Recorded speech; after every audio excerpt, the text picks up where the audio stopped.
Hello, and welcome to Live and Let's Discuss, a 007 podcast. I'm Jeremy. And I'm Noah. That only took 2 hours to get your name. All right, let's do this. I've had a Red Bull because it's only 8 o'clock here. Yeah. Too early in the morning for me. Too late in the night for me because I'm an elderly man. We're talking about, honestly, my favorite Sean Connery Bond film, which is From Russia with Love. Yes. We'll also be bringing up the Ian Fleming novel of the same title, his fifth Bond novel. If I'm not mistaken, it's the fifth one. Yes. From Russia with Love, the movie starts out with Spectre planning their revenge on Bond and also doing evil things for the sake of being evil. But Pretty much. But the book, Schmersh is mad at Bond because he's foiled them 3 times now, and they are planning their revenge on him and making the British government look bad. So I'll let Noah take over from here into comparing and contrasting, because he's read this novel more recently than I have. Yes. And I would say, again, like Dr. No, this is still a book adaptation. They still take pretty much all the elements. I'm going to say it's a better book adaptation. Oh.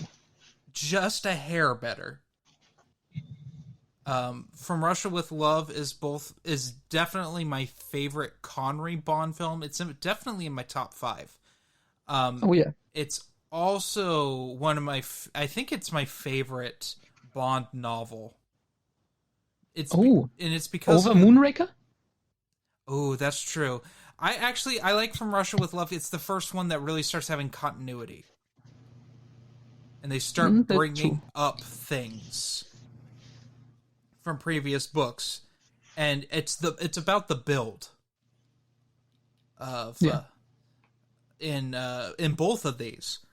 Bond doesn't show up in the movie until 20 minutes in, and in the book it's like a third of the way through he's finally there. Mm-hmm. And I love the build, and I love that we have this trap, and we know what's going on. It's one of those few times where everything's laid out and it's not boring in either of these. But we know that what the trap Bond's getting into is and how dangerous it is, and we want to root for him to prevail. Agree. And this might surprise you, but this is a case where I would say the movie actually improves on the book in some elements. Yes, I will agree with you. But the book, so with the movie, it's so weird to think about, because we've talked about this in the last podcast, but the end of From Russia with Love ties great. It doesn't really have an end. It just stops. And then Dr. No is what, in the first chapter, talks about what happens at the end. Yes, because the thing is, From Russia with Love was supposed to be the end. Fleming was gonna end the series with book 5. I did not know that. Yeah, this was supposed to be the big climax. That's why we have this whole plot with Smash as a revenge tying in the first 4 books. Well, that obviously didn't happen. Yeah, with the films, I actually think they did it. Okay, so I'm gonna say I think this is pretty much a sequel to Dr. No. Yes. Because not only do they bring him up, but like, really, the whole thing is a revenge for what Bond did to Dr. No. Yes. And they bring back characters like Sylvia Trench, for example, in the beginning. Mm-hmm. I would honestly say the marketing back for Quantum of Solace was like complete. I'm not allowed to swear. It garbage. A Bunch of Lies. Yeah. This is the first sequel. Yeah, and it's done correctly. Whereas, once again, we bag on the Daniel Craig films a lot, and I want to make it clear it's not Craig's fault that these films are terrible. No. Well, half of them are terrible at this point. No Time to Die has not been released when this podcast was made, or if it ever gets released. Yeah. At this point. But two of them that are both like direct sequels to their predecessors are horrendous. Yep. And they lie about like all the connections and stuff with when they market these films, and it's very frustrating. But we'll talk more about that in a few years when we get to the Craig films.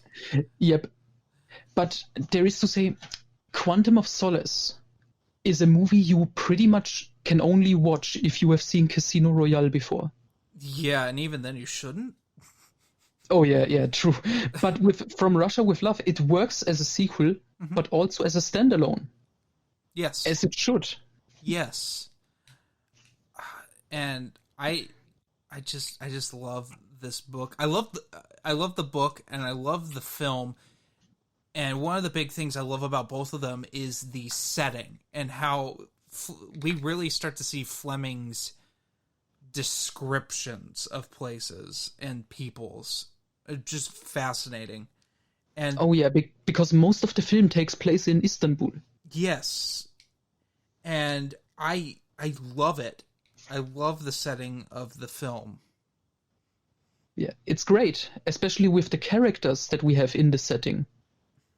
Like, Kerim Bey. Mm-hmm. One of my favorite allies. I think I like him even more than Quarrel in Dr. No. Yeah, I was thinking that too.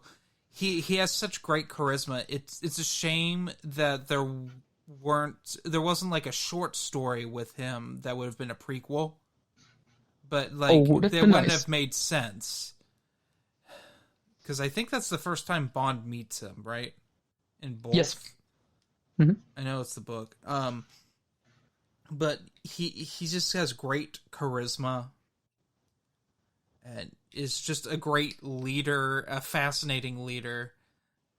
For his kids are like his bodyguards and stuff, and that's interesting. Mm-hmm. He's also kind of a ladies' man too. Yeah, which is also fun. We have Bond has an equal once again, because like Felix Leiter in the first one is kind of Bond, like cool, and Bond's equal in that to a certain extent. Yeah. But this we have. I'm blanking his name. I'm sorry. Kerim Bey. Kerim Bey. I keep want to call him Darko because that's his nickname in the book. Oh, that's right, and it's not in the film. Yeah, sadly. That would have been fun. Mm-hmm. But yeah, he does more in this. And like some of the scenes that were like had super tension in the book are done really well in the film, like the sniper scene. Oh yeah, that's taken like directly.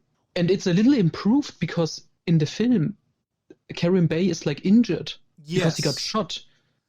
Yes. And in the book, not so much, but that's a cool thing with the gypsies and all that, which that gets brings me up to the title card is vastly improved in this from Dr. No.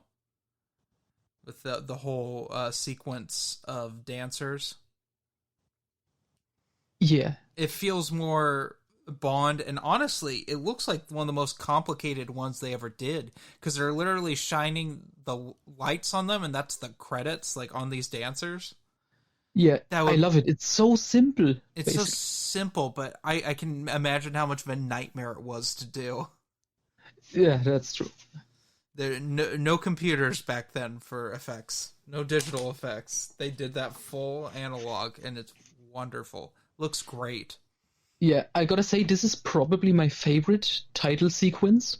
Oh, What really? also helps, yeah, what also helps is like the fantastic music. Yes, the music's great. It's not my favorite title sequence. It's my favorite of the '60s ones, I think. Oh, But yeah, we'll get to my favorite in a year. yeah. Uh, Because this sequence really sets the tone. there's no And weird Bond face yeah, in there. You know, there's no weird CG Bond face on another man's body.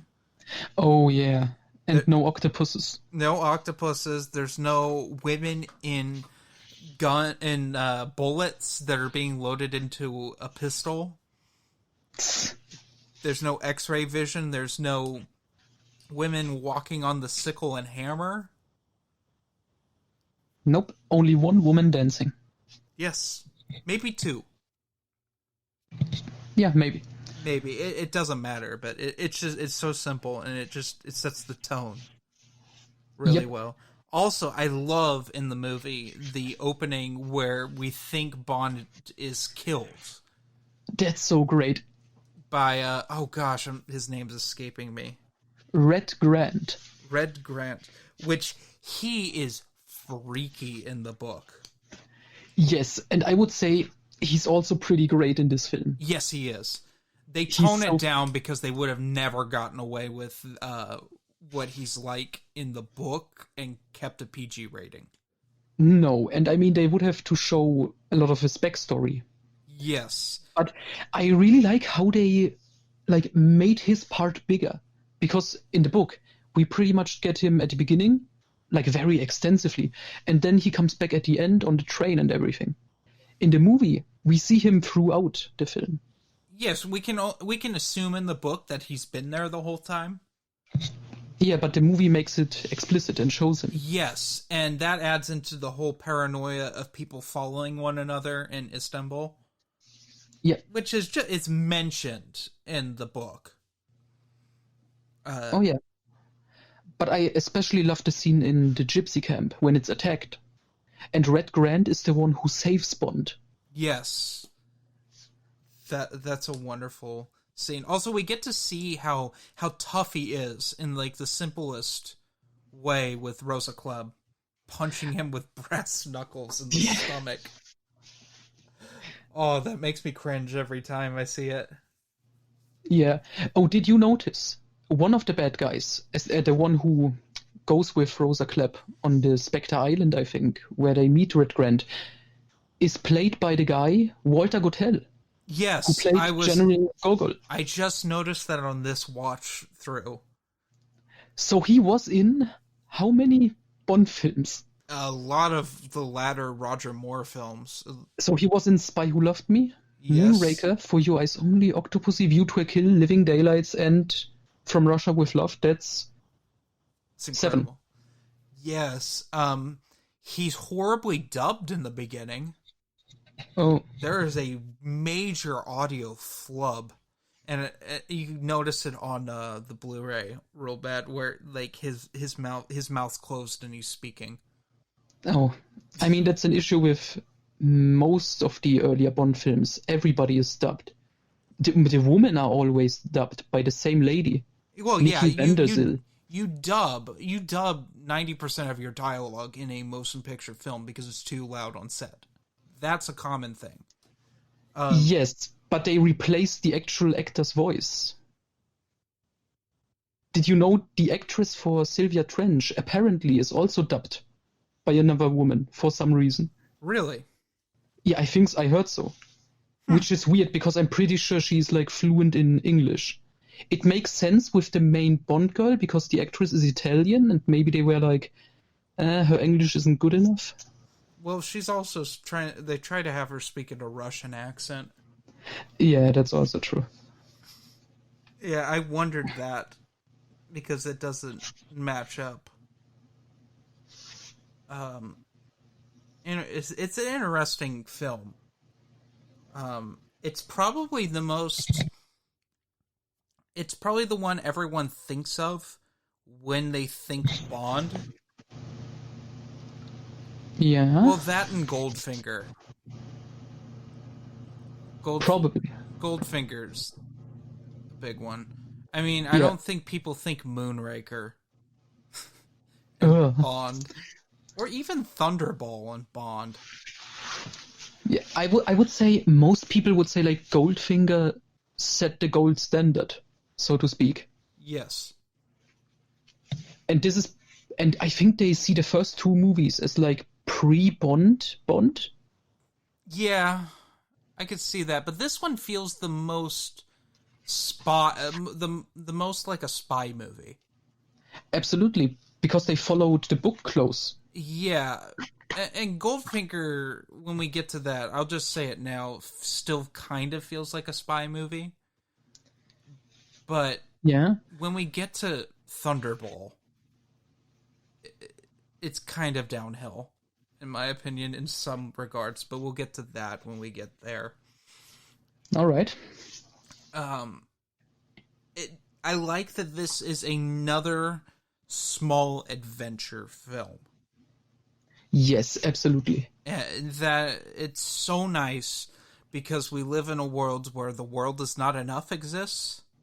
And they said, I guess we can do that for now on. James Bond swimming deep in the ocean to get from one end of a submarine to another. When he becomes a superhuman. Yeah, oh. And then they decided Denise Richards could act. Oh, don't even remind me of that.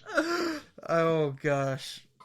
But I would say it is small scale, but it feels bigger than Dr. No. And I would say that's the thing with the 60s Bond.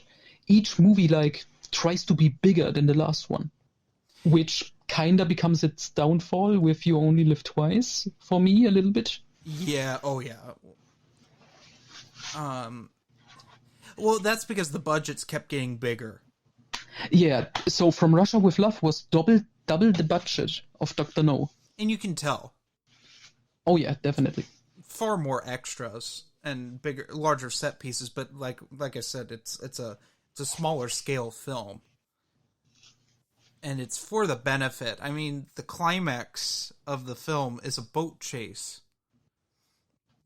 And oh yeah, it's a boat chase that is very, very small, like low budgety.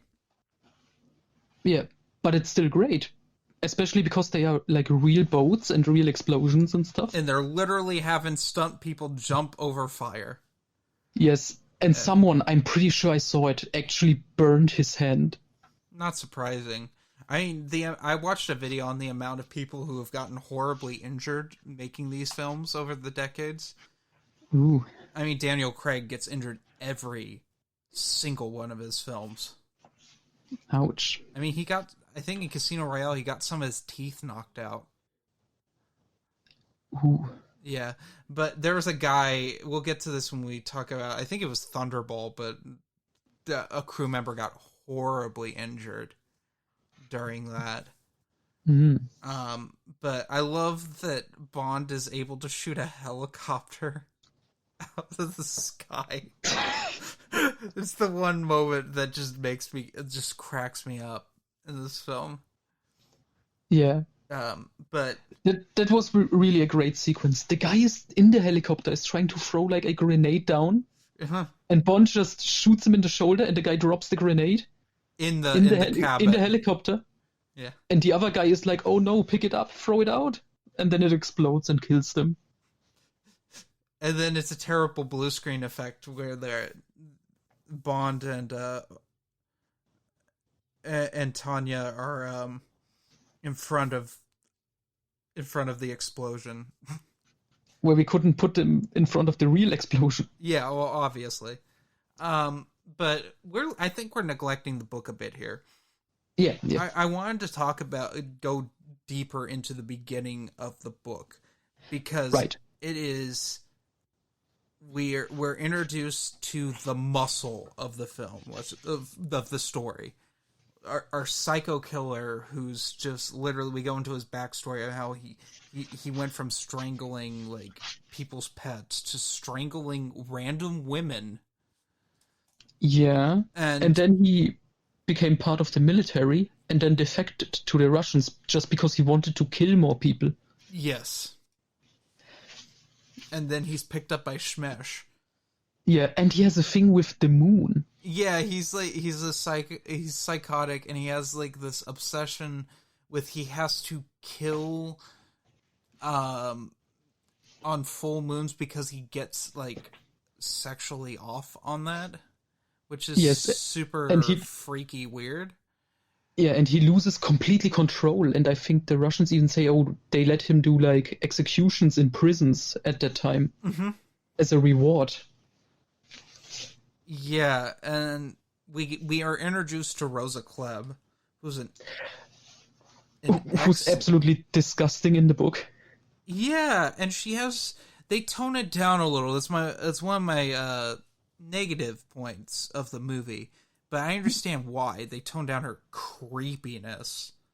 Yes, and her way, the book makes it pretty clear she's a lesbian. Yes. Yeah, because there's one scene, I don't even want to go into detail because I remember it. It reads so disgusting. Well, it's so I want to make this clear to people. A disclaimer: Fleming's books are very much the 50s. Because I was on Goodreads the other day because I had just finished Thunderball, and I was looking at reviews and stuff, and there are a ton of people who are like, wow, these books are super misogynistic, they're super racist, there's these super things, and it's like, yes, they are. Very much so. They are products of the 50s and what was okay to say in Britain. Not necessarily in America, and especially with Live and Let Die, which we'll get to. They actually make a point in saying that Bond can't say certain things in that. But, like, yeah, Fleming's ideas on how... We'll get to this in Goldfinger, too. Yes, but I mean, in this case, I think it's okay because Yes. Rosa Klebb is pretty much just presented as like a psycho. Yes. And the way, I mean, it's still somewhat in the film Yes. when she tries to come onto Tanya, Yes. but very much toned down. She's just creepily touching her in the film. And in the book, do you want to talk about it? What she does? And no, I really don't. Actually, this is one of those things where I'll let the reader figure that out. But just warn you, these books get really, really dark. Yep. Yeah, and the whole manipulation of Tanya is interesting. She's one of my favorite Bond girls of this era. Absolutely. You feel really bad for her because she doesn't know, especially in the book. She's not told that she's working for Smesh or Spectre. Or Foley. I think she's told she's working for Smesh. Yeah, she is, but she doesn't know the whole plan. She thinks she's supposed to go with Bond to England and just give the English people false information. When really she's there to humiliate the British by in the book it's she and Bond hook up and they're photographed. Yeah. And in the movie there's a dirty film made. I'm pretty sure the book also says that they are filmed. I think it was just pictures. Because Could you have to think 50s camera. How would you sneak that in? They're humongous. True. But that scene with the mirror. Yes. I loved it. In the book, it's just two random henchmen. Yes. In the film, it's actually Rosa Klebb standing there smoking a cigarette. Yes. And I love they keep up. I think this is the only time Smesh is mentioned in the movies. Except for, like, Living Daylights, which mentions the whole name. Yes. And that's probably Timothy Dalton wanted that in there. Probably. But it's so, I mean, looking at the whole franchise, all the 24, 25 movies, this is like the only time the Fleming bad guys actually appeared, and it kind of feels off looking back. It's good it happened early on. Yeah. Can you imagine if From Russia with Love, say, happened after You Only Live Twice? Oh. Yeah, I get what you mean. Yes, it would have been wonky. Mm. But I love that they're like, Rosa Klebb has defected to Spectre in the film. Yes, because, and that's interesting, because obviously the producers made it clear from Dr. No onwards, they didn't want to have the Russians as the bad guys. Mm-hmm. And so, well, how do you adapt From Russia with Love and keep the title and everything makes sense? And in the book, it's simply Smersh doing this stuff. As revenge, in the film, it's Spectre manipulating both the Russians and the British. And Rosa Klebb was part of Smersh, but defected to Spectre. And I'm going to do a little spoilers here for the books to understand why Smash is so mad at Bond. Yes. So in Casino Royale in the book, Bond is technically saved by a Smash agent, and he's marked. As in, the next time he sees an agent of Smash, he's going to be killed. And this is after he's been horribly tortured, and he's like, he has no stamina to even like fight this dude. Yep. So in Live and Let Die, he is sent to take out a Smash agent, and he does. And then in Moonraker, we find out that our main villain is actually an agent of Smash as well. And he foils the plans of Smash again. And so by the time we get to From Russia with Love, Smash is furious at Bond, and they want to make the British government look bad and also get their revenge on Bond. So yes, because it starts with, oh, we need something to embarrass like the British, and then they bring up Bond, and then they are like, oh, that's a nice bonus. Yes, because they don't want Bond to just die. They have to. They want a whole scandal, which when Spectre does it with the what's the coding machine called? Lector. The Lector. But in the book, it's called a Spectre. That's right. They had to change it because for obvious reasons. Yeah, I totally forgot that it was called that. I just remember there was a coding machine in the book too. That's how they entice M to take the case, and then Bond's enticed by Tatiana Romanov, or Tanya for short. Who they make this whole thing of she saw Bond's picture in the files and she's fallen madly in love with him. I love how in the book, especially, M is just really awkward during this conversation. Yes. And of course we get in the book some callbacks to Diamonds Are Forever, the previous book. Yes, because Tiffany Case and Bond have broken up. Which that was, out of all of them, because I'll talk about this more in the what we're reading at the end, but I just finished Spy Who Loved Me, and up to that point, there's only been one mention of, Bond thinking about what happened and why the falling out happened between him and a Bond girl. Mm-hmm. This is the only time where we're told, like, she decided she had to be alone. Which makes sense when we get to Diamonds Are Forever and the terrible characterization of her character in the movie. Yeah. Because that film really irritates me. I'm trying to think of anything else really. Yeah, so what's interesting, the stuff in Istanbul. What is added? Okay, so for the most part, it is book accurate. It takes the scenes, like the gypsy camp, this like secret tunnel with the water and the rats. Yes. Undergrounds. The bomb that explodes on Karim Bey's desk, which in the book happened before Bond arrives. Yes. But in the film, it happens while Bond is already there. Which is a funny little scene with his, like, mistress. Yeah. Karen Bay is really so awesome. And it's a shame because it set the trend of Bond gets a really cool ally that you want to see more of, only for him to be killed off later. Yes. Even in the books, But, it's that way, too. yeah, that's true. But for scenes that are added, Tanya stealing the decoding device, that whole scene is not in the book. No. I don't even remember how...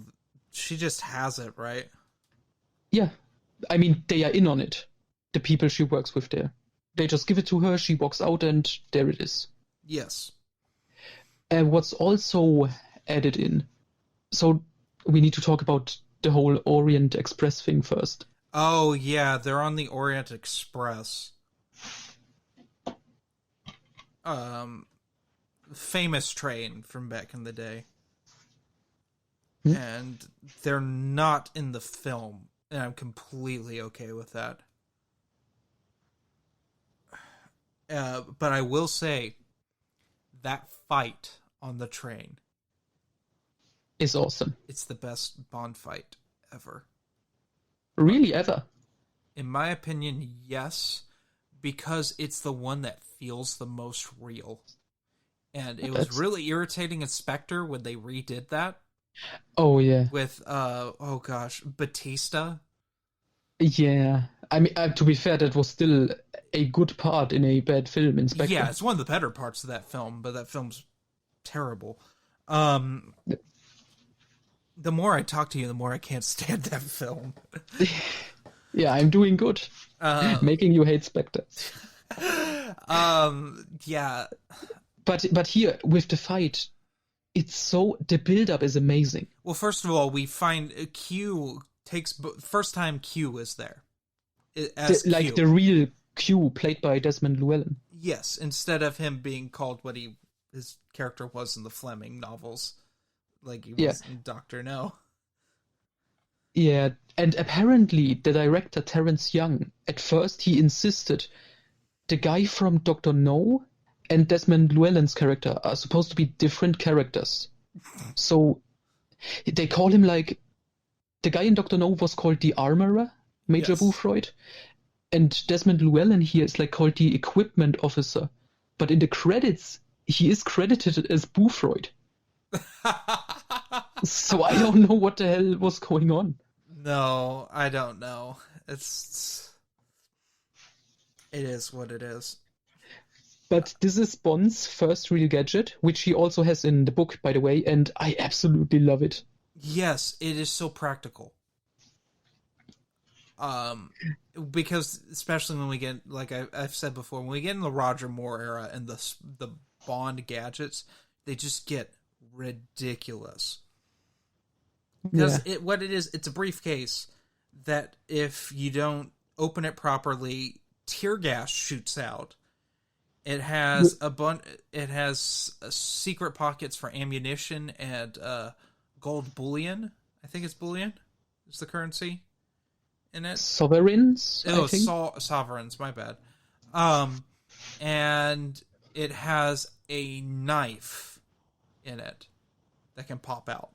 You can stab someone. It's a throwing knife. And everything in the case is used. Yes, which is so nice. We also get an Ar7 rifle, which, by the way, you've never shot an Ar7 rifle. I have. Nope. They're really cool. I've never shot one in 25 caliber because 25 caliber basically doesn't exist anymore in America. I shot one in 22, but they're cool little rifles. They're called survival rifles. I do believe back in the World War II, the Japanese invaded Alaska, and they gave the native, the Eskimo people, those rifles. Well, they gave them... No, what they did was they gave them 22 pistols, and I think it was M1s, and they just said use the 22 on people and the M1 for everything else because it was more likely they were going to kill bears with them. It's Alaska. I don't know what the Japanese were thinking in invading Alaska. There's nothing there. But yeah, the 22 has been considered like a survival caliber, and the 25 is just slightly bigger. It's not a popular thing anymore. Like the Beretta 25, that A lady's weapon. A lady's weapon. Yeah, we get to talk about that in this book. This is the last time that Bond in the book gets to use his Beretta. Yeah. His gun of choice. It's not the last time he gets to use the 1911. He uses that later, I do believe, in the short stories in For Your Eyes Only. I think in one of those he uses the 1911. But this is the first time that he's using the Walther PPK in this. And they don't even mention it. Yeah, which is nice, because it's already established. Yes, but he was shooting the Walther PP in Dr. No. I think I brought this up because I don't like the Walther PP's look. It looks goofy. It's just a longer PPK. And the way they when I say longer, the barrel's longer. I just find it to be an ugly looking gun. I really do. Whereas the PPK to me looks elegant. Okay. Just personal preference. All right. But this is the first time we get the PPK in a film. A gun that would stay for a very long time in the Bond films. Yes, it did. And then come back. Kind of. But yeah, I love the train. I love the train scenes. They just feel like espionage-y, especially when Kareem and Bond will go out in the hallway and they'll look around and then they'll talk to each other. Oh yeah, I love it. Yeah. And one change from the book. In the book, there are 3 Russian agents on board. Yes. And in the film, it's only 1. Yes. Which they have to take out. Yes, and Kareem he's like, you want to hear my life story? Yeah, that's the best ending to a character ever. Like, that's the last time we see him. And he ends with such a nice moment. Yes, and then our Spectre agent kills them both. Oh yeah, Red Grant. Because in the book, I'm pretty sure it's supposed to be that they killed each other. Yeah. Yeah, I think so. It's sad. It's a sad time. Yeah. But I think this works very good in the film, making Red Grant even more threatening as a bad guy. One thing I wanted to mention for the film is when Bond is like, oh yeah, you're a Smash agent. He's like, no, you're with Spectre. And the realization, some of the best Sean Connery acting. Yes, that scene was really good. And then it all clicks into place. Yeah. But really, this whole scene, just with Red Grant and Bond talking. Yes. And you really get the feeling this is like Bond talking to a evil version of himself. Yes. Which they tried later on to replicate. But Red Grant is so perfect in this. Yes. I love in the book the helplessness that Bond has. Oh yeah, because in the film there's obviously the payoff with the case he got. In the book, he's asleep and he gets, waken up by Red Grant, and Bond doesn't have his gun. He doesn't have anything. He doesn't even have this case, and no tear gas that explodes in the book. Yes. And Red Grant in the book actually shoots him. Yes. And the only reason he's saved is because his cigarette case is he put it at his chest. Mm-hmm. And I think Red Grant shot dead. Yes. And Bond pretended to fall over and be dead, and then attacked from behind. Yeah. Um, they're both very satisfying fights. Yeah. I mean, it's also funny in the book because Red Grant isn't just using a gun. He's using like a book. He's using War and Peace, which has a gun built into it. Yeah, that's right. And Bond at the end kills him with the War and Peace book that shoots him. I love the Rosa Klebb fight in the book. Mm-hmm. At the end, I like it more than the film. The film, it was just like we have to have it on a good note. At the end of this film, Bond triumphs over Rosa Klebb when she has a poison knife come out of her shoe to try to poison Bond, and Bond fights her with a chair, which happens in the book as well. Yeah, which I must say, at first, I was like, oh, this is kind of goofy. Mm-hmm. But by now, I really love this scene against Rosa Klebb. And what I also like, in the book, the poison knife only shows up at the end with Rosa Klebb. Yes. Here in the film, we actually get some setup. And we have to talk about Kronstein. Yes. Which is something I like. I love that they kept the chess game in. Yes, that's a great scene. Yes, and the way they adapt it for Spectre, minus all of those fish killing each other, that was unpleasant to watch. Yep. Only in the 60s would that happen. Mm-hmm. And then the cat ate the fish. Yeah. So Kronstein is also a character in the book, but he's only at the beginning when they are making this plan.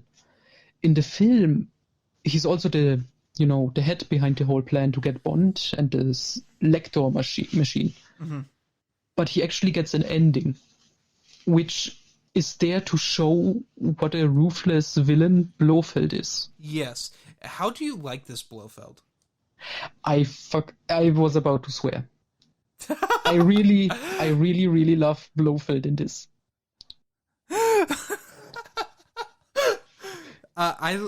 The voice threw me off at first. You know what it reminds me of? In the original version of Empire Strikes Back, what the Emperor looks like. Oh yeah. I kind of like that Emperor. Kinda? Yeah. A little bit. A little bit. It's weird. Yeah, but I must say, it became like a cliche how he looks, how he acts. It's just like this faceless guy sitting in a chair. You never see how he really looks like. You just see his cat. And his hands and stuff. Yeah, he's Dr. Claw from Inspector Gadget. Yeah. And I really love it. It's this wonderful mystery because, and that's another thing, Spectre, the organization, gets built up with each movie in the 60s up until You Only Live Twice, which is kind of the big climax to that storyline. Yes. With Dr. No, obviously, the Dr. No himself is a member of this organization, and Bond learns about Spectre for the first time. Mm-hmm. This now is a revenge against Bond for the events in Dr. No, for the killing of the Doctor. And now we get to see more of Spectre and actually see this number one. He's never called Blofeld in the film, only in the credits. Oh, is he called Blofeld in the credits? Yeah, he's called Ernst Blofeld, and there is no actor who plays him. There's just a question mark instead of an actor. That's fun. Yep. Do you know who did the voice? I think I know who played the buddy, but I don't know who did the voice. The voice is great. Oh yeah. It's honestly, it sounds like what I envisioned Blofeld sounding like in Thunderball. Oh. In the book of Thunderball. I didn't picture Donald Pleasance. Yeah, that's not really possible with the book version. No. God, I can't wait. Which is something we should talk about now that you have read Thunderball, which was the first appearance of Blofeld in the books. Mm-hmm. What do you think book original Blofeld compared to this movie especially? They're very different in a lot of ways.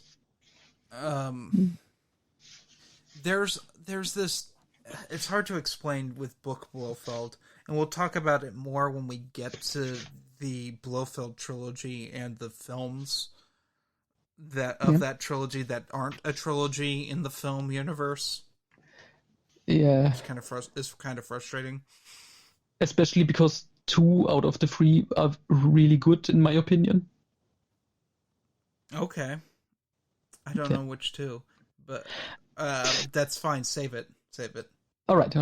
Because I haven't read 2 of the 3 of them yet. All right. So, there's this earnestness to Blofeld in the books. Mm-hmm. This evil honesty, I think is the word I'm going for. And this matter of fact, like, we don't tolerate this. You're gonna die. Simple thing. I'll talk about that more when we get to Thunderball, because there's characterization that I don't remember from number 2 in Thunderball that's in the film. Mm-hmm. But yeah, any closing thoughts from Russia with Love? So I would say the villains overall, pretty damn great cast. Yes. All of them are really fantastic and stand out. We have Blofeld, Kronstein, Rosa Clapp, and Red Grant. And that's a question I wanted to ask.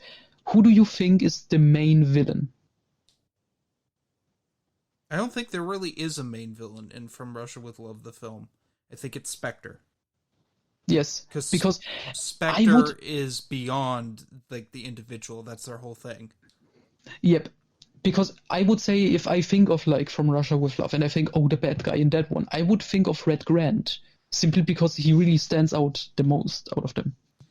Yeah, but I don't know. In the book, it's just like, it's Smash. Smash once again. Yep. You know? And it's fine. It's perfectly fine. It's just what a cliffhanger of an ending. Yeah. Did we even go in detail with that? We talked about it in the last episode, but yeah. Oh yeah. Yeah. What was his friend's name though that shows up in the book of From Russia with Love from Casino? René Mathis. Yeah. Who also showed up in Casino Royale and Quantum of Solace for the first time. Is he? He's not in the novel of Quantum of Solace. Yes. No. That's a short story. A short story. Mathis, he's like French intelligence, I think. Yes. Yes, he's in Casino Royale, and then he shows up again here in the book. Yes, and this is, I think, the last time we see him in the books. Yes, unless you count Dr. No when they say, "Oh, Mathis saved Bond's life" at the end of that's a reference, not it's not there. Yeah, but otherwise, this is Mathis' last appearance. Yeah, which is a shame. They're friends and they're set up as friends. We'll talk about this more in Casino Royale, but we never really get to see them in action together. It's one of my few complaints with Fleming's Bond books as a whole. And granted, I have a few more left before I can fully comment on that. But like, there's certain characters where we'll say, like Felix Leiter, for instance, and Bond will always talk about like, oh, we had such great adventures, and it's like Live and Let Die, the second book, when he's horribly mangled by sharks. Yeah. And then, like, we've had such great adventures together. It's like, you've had one. Well, I mean, to be fair, Casino Royale, Live and Let Die, and Diamonds Are Forever, before, From Russia with Love, and later on... But they start talking about that in Live and Let Die, and referring to it as that in Live and Let Die. Oh, really? Yeah. Ah, right. Yeah. Yeah, then it's only Casino Royale. Yeah, right. And it's like... Did Fleming mean to, like, write some short stories that took place between the first 2 books, and that never happened? I don't know. I think Fleming's original idea was to kill Felix off in the second book. Mm-hmm. We will talk about that more, because that is important for Live and Let Die and License to Kill. Yes. Because the shark disagreed with something... Well, he disagreed with something that ate him. Yeah. So what would you give From Russia with Love as a rating? Both of them. It's gotta be a 10 out of 10. Like, for me, this is like the definition of a Bond film. Yeah, I would give it 4.8 out of 5 stars, the film. The book I give a 5 out of 5. And the reason I take a little off in the film is technical problems. Oh, we forgot to talk about John Barry's score. We need to talk about it. Yes, it is the archetype of how good a Bond score can be. Because we talked about it in the last episode. I don't like Dr. No's score. Yeah. I just don't care for it. It's not that great, in my opinion. Yeah, like I said, I find it okay, but the score in this one is really damn good. They just remastered it and put it on 180 grain vinyl, Noah. It sounds so beautiful. Which reminds me of something. The opening credits song, it's like an instrumental version of the title song by Matt Monro. Yes, and I think the title song is fine. The Matt Monro one? Yes. Yeah, I think so. What I like is it's actually played in the film on the radio at the beginning when we first see Bond. I love it. And then it comes back at the end and closes out the film. Yes. Yeah. So tell me, Noah, what Star Wars books are you reading? What 007 books are you reading right now? I know you just finished your reread of From Russia with Love. Right. And you know what else I have already read again? Goldfinger. Ooh, okay. Yeah, I'm already excited for the next episode. I'm pretty sure I will forget everything from the book until we record this.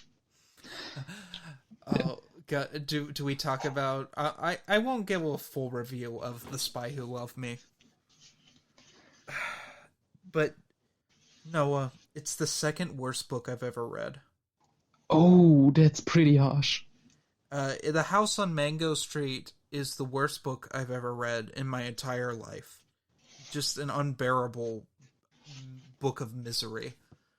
This was a close second, and I'll save that for a later time because I really don't want to get into this after we've had such a great time on here.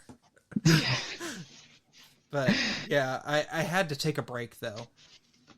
And reading other things before I jump into On Her Majesty's Secret Service. I have to catch up on paper movies is one of the big things. All right. But, I mean, Majesty's is one of the absolute best. I know. Oh, and I'm looking forward to it, but I have to get paper. I'm like maybe a quarter of the way through paper movies, and I think we're recording next week.